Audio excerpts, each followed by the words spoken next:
Bueno, buenas tardes. Es una alegría para mí estar acá en este nuevo encuentro de la Red Argentina del Paisaje y en este primer congreso latinoamericano.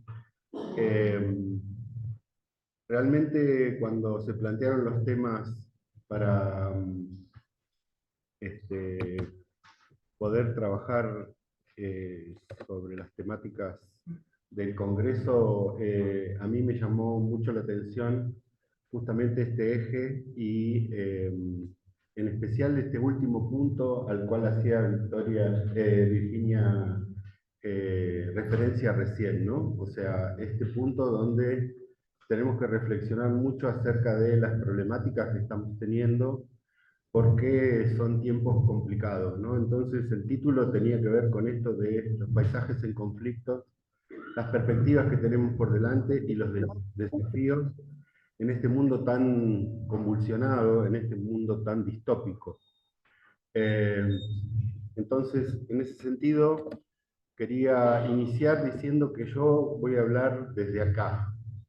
Desde acá significa, estamos en la Argentina, en el cono sur del continente americano, en un continente que realmente tiene muchísimas problemáticas comunes y que realmente sufre muchos acontecimientos que son similares, parecidos, casi calcados.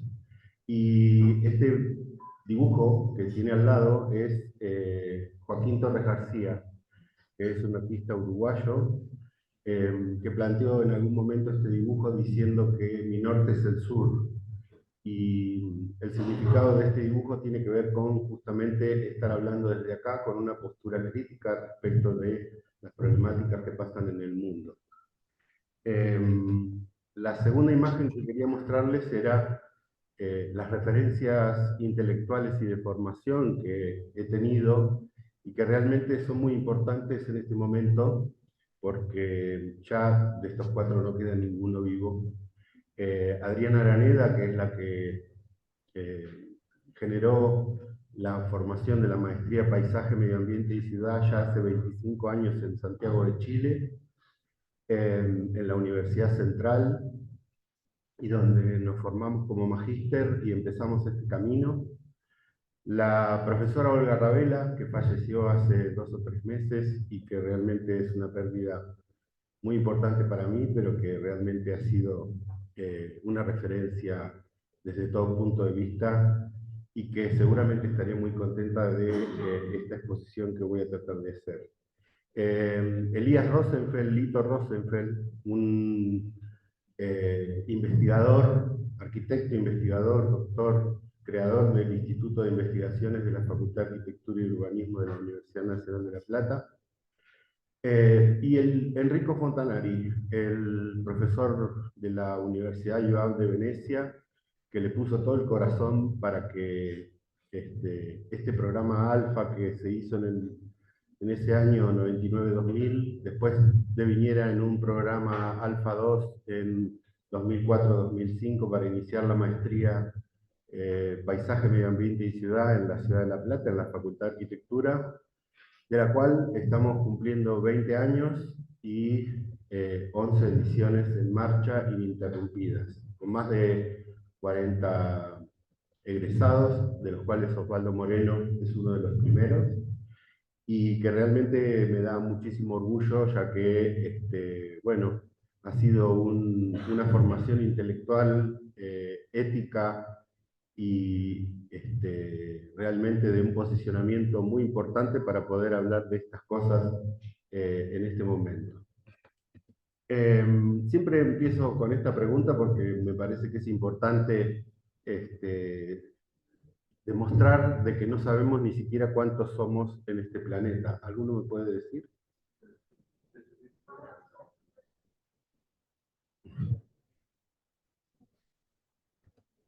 Ahí está. Este es el dato de ayer. 8.241.548.224. Hoy debemos ser varios miles más. y ahí están todos los datos que corresponden al día de ayer.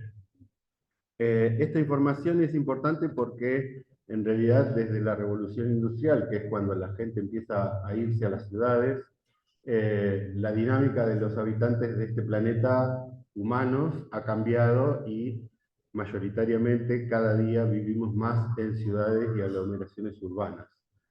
Estas imágenes a mí me gustan porque son del libro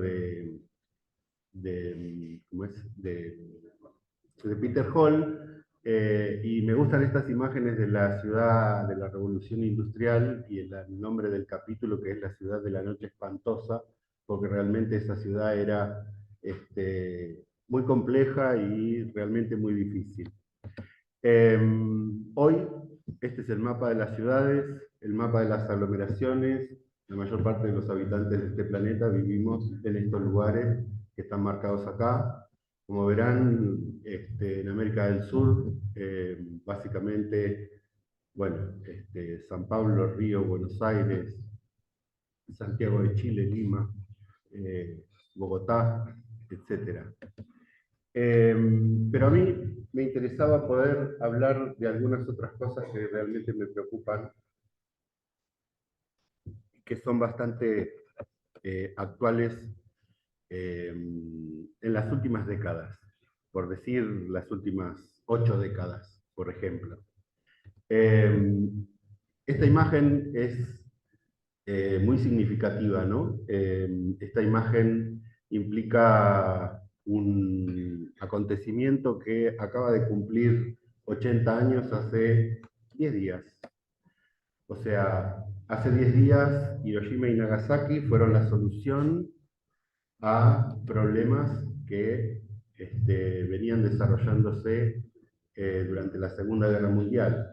Ustedes piensen que la Segunda Guerra Mundial en realidad fue la segunda, primero estuvo la primera, y por ejemplo, ya que está Magellan acá, alemanes y franceses estuvieron peleándose y tuvieron dos guerras previas, disputándose el territorio por las minas de carbón, por ejemplo, ¿no? Eh, Digo, se supone que eso vino a resolver este problema. ¿Está claro? O sea, las soluciones a veces son bastante más complejas y bastante difíciles, ¿no? Eh, que a su vez iban acompañadas de estas cosas. No era solamente un lado u otro lado. Si nos ponemos a pensar, acá tenemos tres actores diferentes, con tres soluciones distintas. Y hoy, 80 años después, estamos viviendo este tipo de transformaciones vinculadas a justamente las guerras en el mismo continente que sufrió esas cosas hace 80 años atrás. Entonces, hoy estamos teniendo este tipo de transformaciones que no son solamente geopolíticas y por disputas de poder por más territorio o menos territorio, sino que también tiene que ver con los recursos naturales. No nos olvidemos que Ucrania es uno de los productores de alimentos más importantes del mundo. Tiene suelos que compiten con los nuestros en la pampa húmeda. Y a su vez esto, ¿no? La transformación. Hoy hablaba con Magelón y le contaba que la primera clase que yo tuve en el auditorio de la Universidad de Chile del profesor Jean-Pierre Ledantec, él hablaba que los paisajes eran construcciones culturales y que, bueno, las construcciones culturales eran producto de la acción humana y de esa mirada humana que puede estar mediada, por ejemplo, a través del arte, pero también puede haber otro tipo de criterios. Y en ese momento yo me preguntaba, bueno, ¿y el paisaje de la guerra no es una construcción humana? Claro que es una construcción humana, pero esto sinceramente nos produce un dolor tremendo. Y esta transformación o esta construcción o esta destrucción de los paisajes realmente es tremenda y está pasando hoy. Si ustedes miran este mapa, están pasando todos estos conflictos, no solamente Ucrania y Rusia, no solamente la Franja de Gaza, en África, en Siria, en Tailandia y Camboya, Etiopía, el Congo y diferentes países que están en un conflicto tremendo. Como mencioné el arte, quería traer este artista argentino que es mundialmente conocido, que es León Ferrari, donde con esta obra de arte lo que él denuncia es justamente que a veces en nombre de determinadas cosas se producen otras, ¿no? Este tipo de obras que a veces denuncian justamente la ignominia de los seres humanos y de los conflictos que tenemos como humanidad. Y entonces nos podemos poner a preguntar, ¿y además de esto, qué? Además de esto, creo que tenemos que irnos a las otras cosas que producimos los seres humanos. Y acá aparecen los conflictos ambientales, de los cuales Vicky recién mencionaba el punto 3, ¿no? Los conflictos socioambientales, los conflictos que tienen que ver con estas transformaciones que se dan en el planeta a partir de la acción humana. El cambio climático, la deforestación, la contaminación, aire, agua, pérdida de biodiversidad, transformaciones brutales de los territorios. Hace ya muchos años aparece este texto, después de la primera crisis del petróleo, se escribe este documento que es el informe Brundtland, en el año 1972. Hoy Maguelón hizo una descripción muchísimo más precisa y prolija. Lo mío es solamente una referencia para entender de que no solamente hicimos eso, que es un documento fundacional, sino que después lo que se planteó fue una cumbre mayor, en la cumbre de Río de 1992, donde se plantearon muchísimos principios, muchísimos acuerdos entre la mayoría de los países del mundo para poder prestar atención a esas cosas que veníamos destruyendo y modificando respecto de el clima, el ambiente y demás cuestiones en el mundo. Después de eso, y 20 años después, seguimos conversando. Para eso aparecieron otras cumbres, aparecieron otros encuentros, aparecieron otras actividades. En Río más 20 años después, se siguió hablando y se siguió conversando acerca de esas cosas. Fue realmente bochornoso. Yo puedo decir que estuve ahí, porque ahí está la foto, participamos de esa cumbre como participante de una ONG ambiental y a su vez de la Cumbre de los Pueblos. Tuve el privilegio de escuchar algunos pensadores del pensamiento ambiental latinoamericano, como Carlos Galano, Enrique Leff, Leonardo Boff, y seguimos conversando, y seguimos hablando, y aparecieron las COP, y en las COP se siguió conversando, y se siguió hablando, y seguimos diciendo que íbamos a solucionar las cosas. Y después de eso, ¿qué? Entonces aparecieron las cosas del cambio climático, y apareció este término tan interesante que es que estamos en el periodo del Antropoceno. El Antropoceno no es ni más ni menos que una designación que se hace como si fuera un periodo más, pero que es el periodo donde las transformaciones generadas por el ser humano ya modifican las dinámicas del planeta.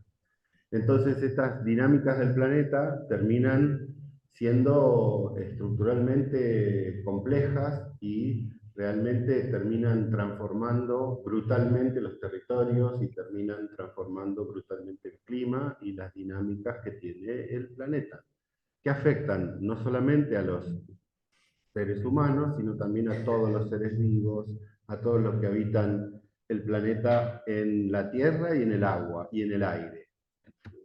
Entonces, los efectos que se van desarrollando tienen que ver con esto, ¿no? El agotamiento de los recursos naturales, la desertificación, la contaminación de los suelos, el agua, el aire, el cambio climático, la disminución de la capa de ozono, calentamiento global, cada vez más calor, deforestación, sequía, inundaciones, peligro de catástrofe por existencia de las centrales nucleares, Fukushima, Chernobyl, etcétera, etcétera. No hace falta mencionar más ejemplos porque con eso alcanza. Y los efectos urbanos, o sea, estos efectos que tienen las vinculados a las ciudades, ¿no? El crecimiento exponencial de la población, aunque ya yo creo que tenemos que empezar a hablar de un decrecimiento. Vamos camino a la extinción, eso está clarísimo. Además, los jóvenes no quieren tener más hijos, justamente por todo este tipo de cosas, entre otras cosas. El incremento del consumo de los recursos y la producción de desechos, residuos sólidos urbanos, un tema tremendo. Incremento de las superficies construidas, disminución de los espacios verdes, aumentos de las distancias, crecimiento del parque automotor, etcétera, etcétera. Inventamos esto, que es el día en donde se supone que nos gastamos todo lo que teníamos como crédito en el año para poder utilizar dentro de los recursos que nos da el planeta. La primera vez que se hizo era el 29 de diciembre, ahora es el 24 de julio, este día. ¿Sí? Se entiende lo que es esto, ¿no? O sea, del 1 de enero al 24 de julio se consume todo lo que debería consumirse en un año. Y entonces, bueno, la evolución de todo esto es como tremenda porque no tomamos conciencia de que cada día la fecha se acerca más al primer día del año, ¿no? Acuñamos este término que tiene que ver con hablar de ecocidio. El ecocidio implica justamente este tipo de delitos que de alguna manera introducirían en los códigos penales de los diferentes gobiernos del mundo, ¿no? De los diferentes países.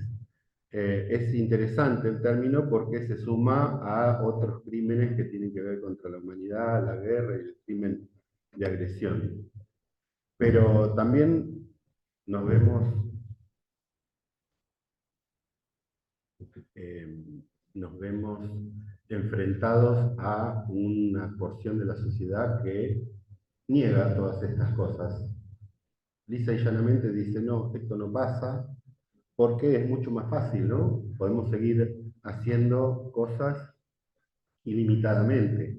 O sea, ese documento del Club de Roma de la década del 70, donde decía los límites del desarrollo, bueno, pasaron, ¿cuántos ya? 50 años, un poco más, y creemos que el desarrollo es ilimitado, y que los recursos son ilimitados, y como hay que seguir haciendo negocios, obviamente nos hacemos los distraídos respecto de todo este tipo de cosas y seguimos eludiendo los compromisos que asumimos en las diferentes cumbres y en todas esas cumbres que nos reuníamos a conversar y siempre decíamos las mismas cosas. Entonces, semana pasada, reunión cumbre, vamos a hacer una ley por los plásticos y eliminar el consumo del plástico y no sé qué, un papelón, una vergüenza. Se reunieron todos a hacer eso y se fueron cada uno para su casa sin firmar nada. Entonces, seguimos con los conflictos, seguimos con las cosas que evidentemente no queremos resolver y nos seguimos haciendo los distraídos respecto de todas estas cuestiones. Para ir terminando, en realidad, para ir terminando esta parte, creo que es importante tomar conciencia que todo esto es producido por los que estamos acá, los que están más allá, los que están del otro lado del planeta, pero básicamente con los que mandan y con los que tienen el poder en el mundo, ¿no? Seguramente ninguno de nosotros que estamos acá, muchos de los que estamos acá, docentes universitarios de la universidad pública, que cobramos una miseria espantosa, seguimos haciendo las cosas con todo el amor del mundo, pero no somos responsables. Acá en Argentina, lamentablemente, las cosas pasan. En el año 94, después de la Cumbre de Río, se hizo una reforma constitucional en la cual se incorporaron todas las cuestiones ambientales que se habían planteado y los compromisos que se habían desarrollado en la Cumbre de Río 2 años antes. Entonces, se incorpora el artículo 41 en la Constitución, donde a partir de eso se hace la Ley General del Ambiente. A su vez, se incorporan los tratados de derechos humanos, los tratados internacionales y toda la adhesión que hace nuestro país respecto de toda el andamiaje jurídico que correspondía. Se modifica el Código Civil y se modifican todas las instancias inferiores desde la Constitución hasta las normativas municipales. A partir de ahí se elaboran un montón de leyes que tienen que ver con la salvaguarda de los recursos naturales, la salvaguarda de diferentes cosas. Básicamente las leyes de presupuestos mínimos. Esas leyes de presupuestos mínimos incluyen la ley de glaciares, la ley de bosque nativo, la ley de acceso a la información ambiental o de información pública, bueno, y una serie de leyes que obviamente regulan absolutamente todos estos temas. Pero llegamos al año 2023 y lamentablemente este gobierno que asumió en diciembre del año 23 plantea en principio una ley ómnibus que da por tierra todo este andamiaje jurídico que se construyó durante más de 30 y pico de años, desde la reforma de la Constitución hasta el año 23. Esta ley, en realidad ley ómnibus, que en principio es rechazada y que después tiene una serie de modificaciones, limita mayoritariamente cada una de todas estas leyes de las cuales les mencioné. El informe ambiental del año 2024 y 2025 de la Federación Argentina de Recursos Naturales, o la Fundación Ambiente y Recursos Naturales, da cuenta de todo esto y de todas las problemáticas ambientales que se van planteando a partir de la modificación y la aprobación de este proyecto de ley bases, que después de esta ley ómnibus modificada y reducida, se implementa. Además de eso, empiezan a aparecer organizaciones y empiezan a aparecer colegas, profesionales, estudiosos, científicos, académicos que empiezan a estudiar cuáles van a ser las regresiones que se empiezan a plantear a partir de esta limitación de los marcos jurídicos normativos que se habían desarrollado previamente. Y lo último que se aprueba que tiene que ver con eso es el famoso RIGI.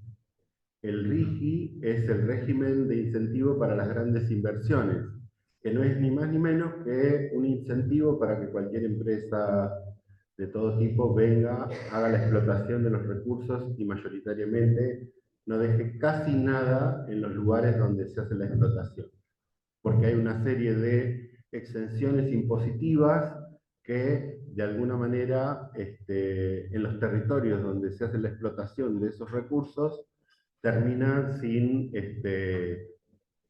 derramar. Ese era un término muy importante en la década de los 90, ¿no? La ley del derrame decía que el desarrollo iba a derramar y a partir de ahí todos iban a poder ser parte de los beneficios de este tipo de políticas, que en realidad sabemos que no fue así. Entonces, todo este tipo de cosas lo que hacen es generar muchísimas preocupaciones en todos los ámbitos en que nos hemos dedicado a estudiar estos temas. Todas las cosas que hoy hemos escuchado, todas las cosas de las cuales de las cuales estuvimos hablando hoy, vamos a hablar mañana y pasado, muchas cosas del paisaje, de las cuales acá hay un montón de gente que sabe un montón, y que van a seguir hablando, en realidad se ven limitadas por estas cosas.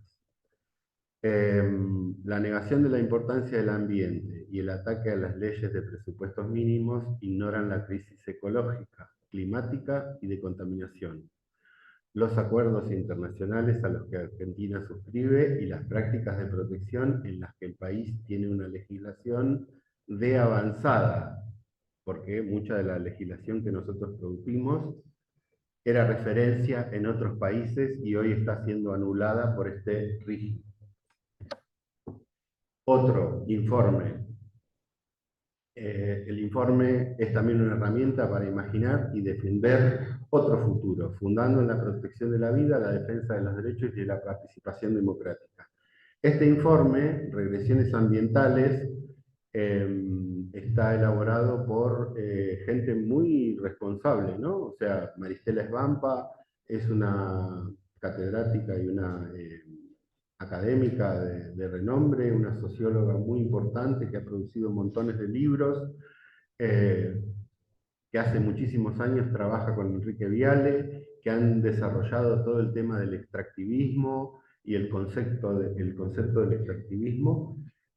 Bueno, han desarrollado estos informes que si ustedes se ponen a mirar el índice, van a ver que tienen la mayoría de los temas que yo enuncié con anterioridad. O sea, en cada una de estas cosas están esas problemáticas ambientales. Pero lo peor es que también está el desmantelamiento, no solamente está la anulación de las leyes y del andamiaje jurídico, sino el desmantelamiento de los organismos que tienen que hacer el contralor de las problemáticas ambientales. Con lo cual hay muchos organismos como el Instituto Nacional de Tecnología Agropecuaria, el Instituto Nacional de Tecnología Industrial, bueno, ni hablar del CONICET, desfinanciado totalmente y vapuleado, no solamente denostado, sino que con una fuga de cerebros increíble, la mayor fuga de cerebros de la historia del CONICET, donde los investigadores formados dejan el CONICET y en muchos de los casos buscan otros trabajos o emigran. Gente que ha dedicado 20 años en su formación, doctores, postdoctores, etcétera, etcétera. Entonces, volvamos al título de la exposición. Un mundo distópico. ¿Qué es un mundo distópico? Y bueno, es esta cosa que dice ahí, ¿no? La representación ficticia de una sociedad con condiciones negativas, opresivas y alienantes, incluyendo a menudo como una crisis crítica y advertencia de los peligros de ciertos, todo lo que estamos viendo en el mundo hoy, digo, cuestiones autoritarias, imposición de unos países sobre otros, falta de acuerdos, falta de diálogo, etc. Entonces, a mí me gusta hablar de arte, porque el arte a veces esclarece y arroja luz sobre lugares que son muy oscuros. Y esta frase de Oscar Wilde me parece que es muy oportuna en este momento porque justamente la realidad imita al arte y entonces si vamos a buscar en el arte estos escenarios distópicos, vamos a encontrar libros que nos avisaban que esto iba a pasar. George Orwell, 1984, Un mundo feliz, de Aldous Huxley, Fahrenheit 451, bueno, todos estos libros que ustedes ven ahí hablan de las distopías que estamos viviendo casi, ¿no? La persecución, bueno, montones de cosas que tienen que ver con lo que está pasando en el mundo hoy. O esto, podríamos representar el mundo con este cuadro, un cuadro del 1500, donde el infierno, el paraíso y esta cosa en el medio donde se mezclan todas las cuestiones, realmente es como increíble. Me acordé en estos días de un pequeño librito para hablar de paisaje, mencionar alguna cosa respecto del paisaje. Este pequeño librito salió en la década de los 90 en la Escuela de Arquitectura de París-La Villette. La mayoría de los intelectuales que hablaban del paisaje y que retomaron el concepto de paisaje para poder dar respuesta a esas problemáticas que se estaban planteando desde los 70, los 80, en los 90, sale este librito que habla del paisaje, el paisaje como este elemento que tiene que dar respuesta a todas estas destrucciones, a estas cosas que los seres humanos estamos transformando. Ya no es más el paisaje que da respuesta a los jardines del rey, no es más Versalles, no es más el jardín de agrado del palacio renacentista. Hoy el concepto de paisaje tiene que dar respuesta a las problemáticas y a los problemas que generamos los propios seres humanos y que afectan a millones de personas.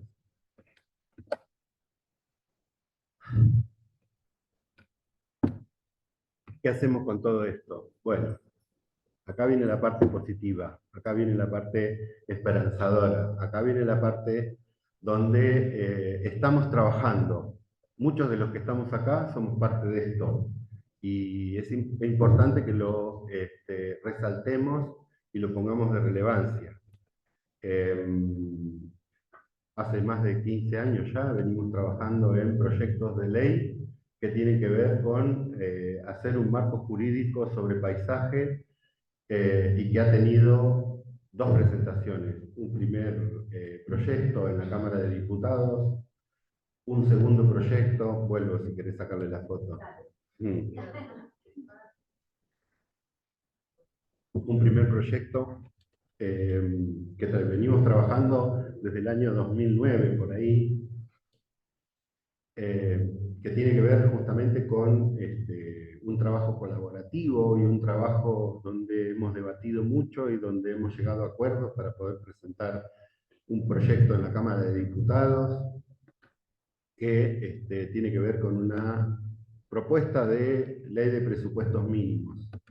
Por otro lado, en el año 2021 se presentó un segundo proyecto después de la pandemia, o en plena pandemia, a partir del Senado de la Nación, y que en realidad tiene que ver con otro carácter diferente respecto del proyecto anterior, pero era como una cuestión de pinzas, ¿no? Doble entrada, entramos por un lado o entramos por el otro, pero siempre con la voluntad de querer generar el debate sobre la necesidad de una ley de paisaje.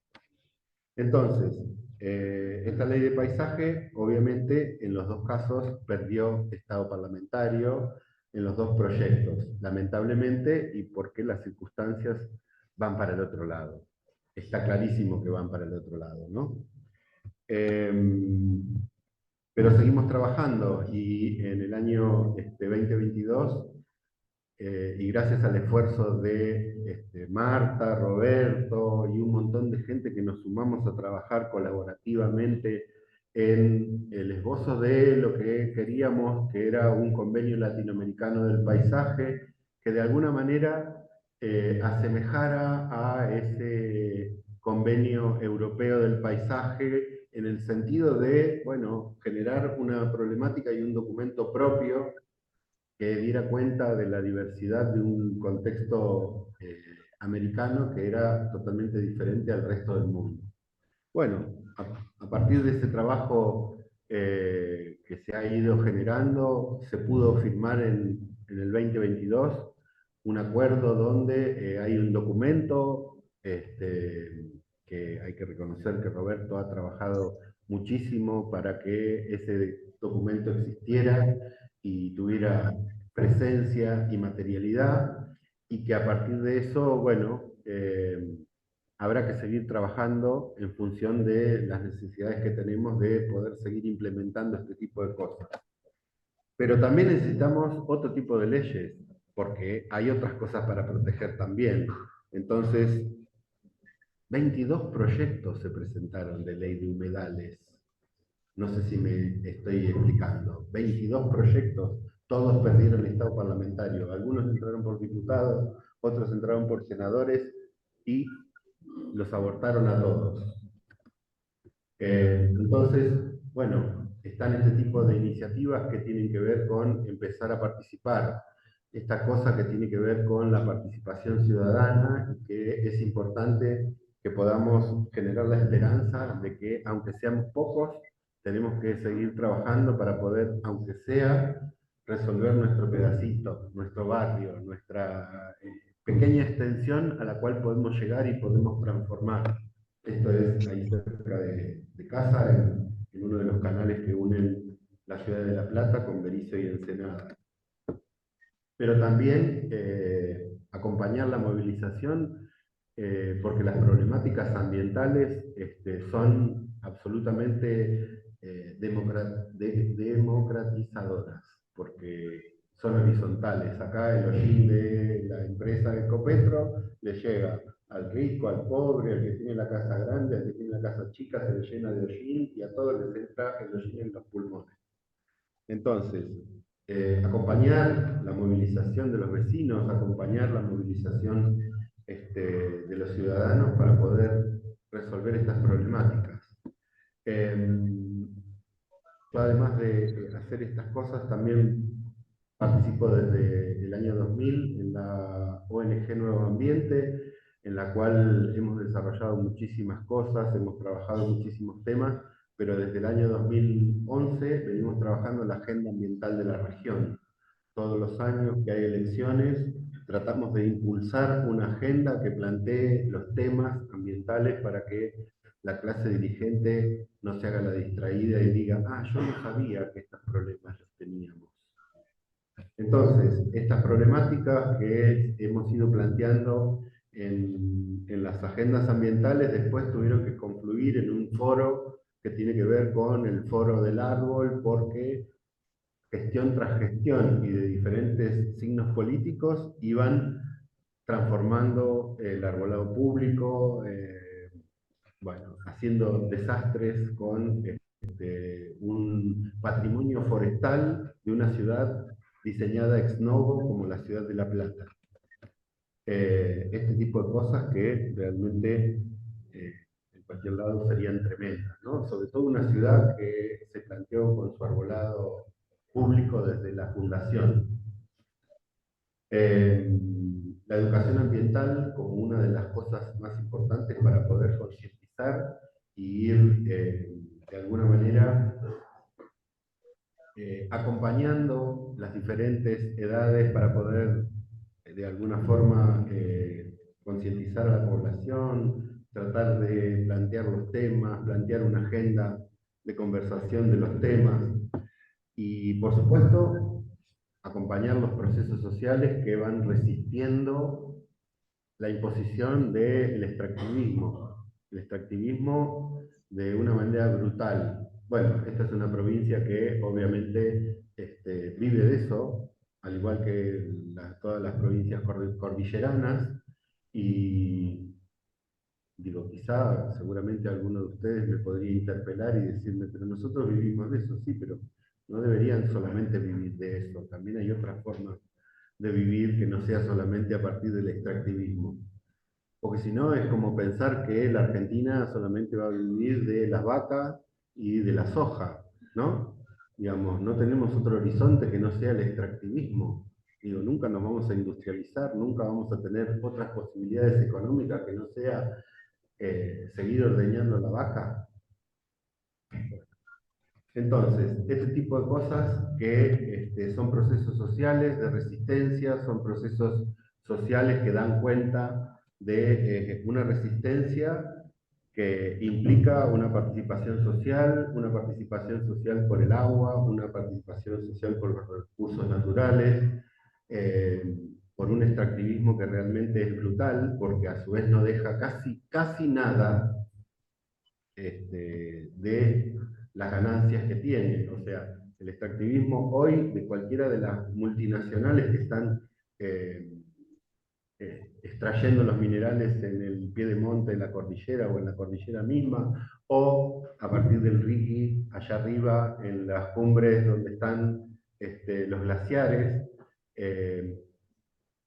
casi no tiene límites. Entonces, estos procesos yo creo que son importantísimos y que ustedes se preguntarán, bueno, ¿y qué tiene que ver con el paisaje? Y bueno, en realidad tiene muchísimo que ver porque hablar de esto es hablar de paisaje también. Y a veces hasta un mismo árbol puede ser la excusa para poder participar y para poder defender cosas que tienen que ver con procesos sociales, de movilización social que toman conciencia en la defensa de determinados intereses. que no son las de las empresas, que no son las de la empresa constructora, que no es el corte de cinta de un camino que pasa por cualquier lado. Hablamos de paisaje, ¿no? No de ambiente, hablamos de paisaje, de identidad, de cultura, de pertenencia a los lugares, de identidad colectiva.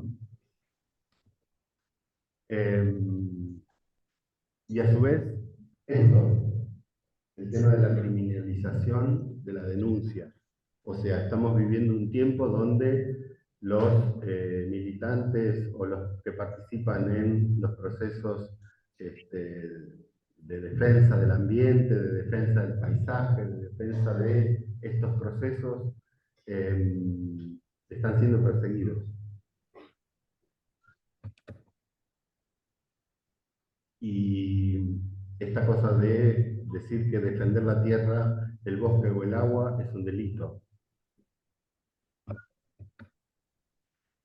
Y para ir terminando, creo que es importante pensar que, bueno, este ser humano de la época de la Ilustración, este ser humano que mira a la naturaleza como el desafío de la dominación, en realidad, bueno, tiene que tener cierta conciencia de que esa dominación que quería tener sobre la naturaleza ya está sobrepasando los límites.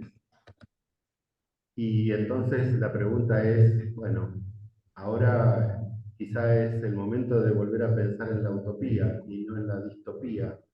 Es el momento de volvernos a sentar a conversar para dónde vamos. Todos los que estamos acá tenemos intereses de que este planeta siga siendo un lugar amigable para poder vivir. Y no solamente queremos un lugar donde comer, trabajar, vivir y demás, sino que tenemos derecho al paisaje, derecho al disfrute del paisaje, derecho a poder vivir en un planeta que no sea hostil. Y ese planeta que no sea hostil, en realidad es también tarea nuestra.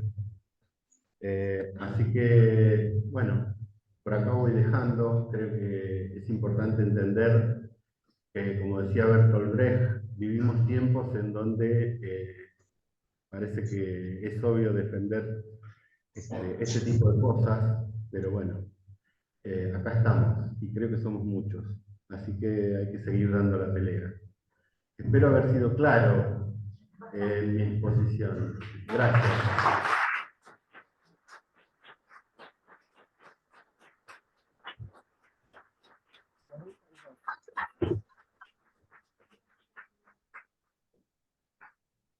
Muchas gracias, Leandro. Y de corazón, gracias por Quebracho Blanco, hemos entendido. Bueno, vamos a seguir ahora, vamos a invitar a la doctora arquitecta Gabriela Pastor,